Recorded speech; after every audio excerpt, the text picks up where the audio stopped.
سحری کب تک کھا سکتے ہیں؟ اگر صبح صادق کے 1 منٹ بعد تک کچھ کھا پی لیا تو کیا روزہ ہو جائے گا؟ جائز نہیں ہے صبح صادق کے 1 منٹ بعد. جیسے اگر ٹائم لکھا ہوا ہے 5:55 فار ایگزامپل اور آپ نے 5:56 تک کھا لیا تو ناجائز کام تو کیا, لیکن روزہ اس لیے نہیں ٹوٹے گا کہ یہ جو سحری کے اوقات لکھے ہوئے ہوتے ہیں نا کہ 5:55 5:56, یہ 100% 100% یقینی نہیں ہوتے.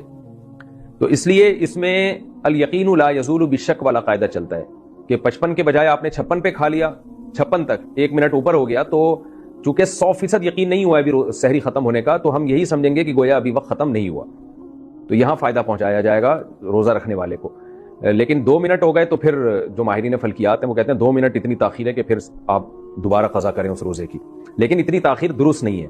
بلکہ ماہرین فلکیات تو یہ کہتے ہیں کہ اگر سحری کا وقت لکھا ہے 5:55 تو آپ احتیاطاً 54 منٹ پہ ختم کر دیں احتیاطاً. تو اس لیے دیر نہ کریں, لیکن 1 منٹ اگر اوپر ہو گیا ہے تو اس سے روزہ ٹوٹے گا نہیں.